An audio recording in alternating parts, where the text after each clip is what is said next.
Dialysis.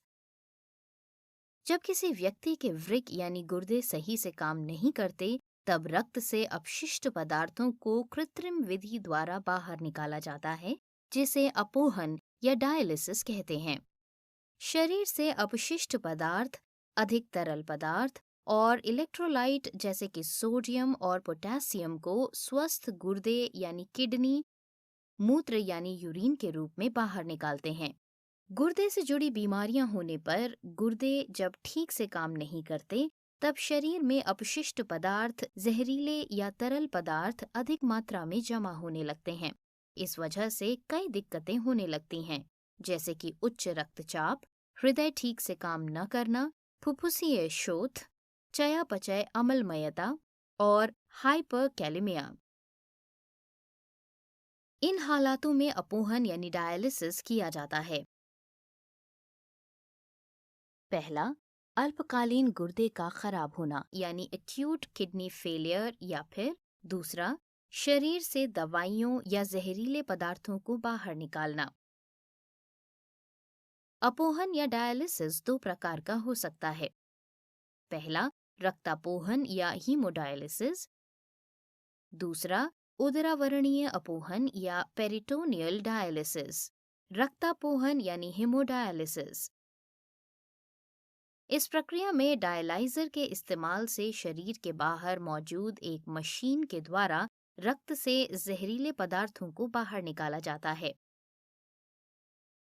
वाहिनियों में प्रवेश की जगह बनाने के लिए पहले सुन्न करने वाले पदार्थों यानी एनेस्थीसिया से उस जगह को सुन्न किया जाता है, और धमनी शिरापरक यानी आर्टियोवीनस ग्राफ्ट बनाने के लिए एक ट्यूब की मदद से धमनियों और शिराओं को जोड़ा जाता है, या फिर किसी एक धमनी को शिरा से सीधे जोड़कर धमनी शिरापरक नालव्रण यानी आर्टेरियोवीनस फिस्टुला बनाया जाता है। जब ग्राफ्ट या नालव्रण यानी फिस्टुला का घाव भर जाता है, तो उसके बाद मरीज पर रक्तापोहन यानी हीमोडायलिसिस प्रक्रिया की जाती है। प्रक्रिया की शुरुआत में डायलाइजर के साथ सर्किट जोड़ने के लिए ग्राफ्ट या फिस्टुला में 2 सुइयां घुसाई जाती हैं। शरीर से रक्त निकलकर डायलाइजर में जाता है। इसमें छानने वाले तार यानी फिल्टरिंग फाइबर होते हैं, जो कि रक्त से अपशिष्ट पदार्थ, अधिक तरल पदार्थों को बाहर निकालते हैं। और एक डायलाइसेट होता है, जो कि रक्त में मौजूद अनवांछित पदार्थों के लिए शोषक घोल यानी अब्जॉर्बेंट सॉल्यूशन की तरह काम करता है। इस तरह से साफ किया गया रक्त ट्यूब के द्वारा प्रवेश करने वाली जगह पर लगी दूसरी सुई से शरीर में वापस डाल दिया जाता है। रक्तापोहन यानी हीमोडायलिसिस की प्रक्रिया पूरी हो जाने के बाद सुइयों और ट्यूब को निकाल दिया जाता है और मरीज वापस घर जा सकता है। उदरावरणीय अपोहन यानी पेरिटोनियल डायलिसिस में पेट की उदरावरणीय अस्तर यानी पेरिटोनियल लाइनिंग का इस्तेमाल होता है, और इसमें शरीर से खून बाहर नहीं निकाला जाता।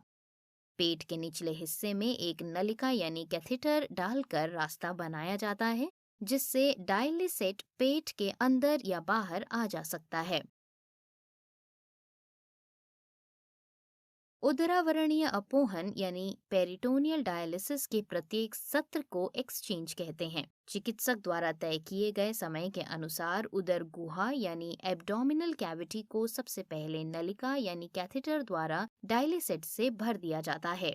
उदरावरणीय खाल यानी पेरिटोनियल मेम्ब्रेन के द्वारा डायलिसेट लगातार रक्त से अपशिष्ट पदार्थ और अधिक तरल पदार्थ सोखता रहता है, जिसे अंत में एक्सचेंज के दौरान डिस्पोजेबल इकट्ठा करने वाली थैली में डाल दिया जाता है।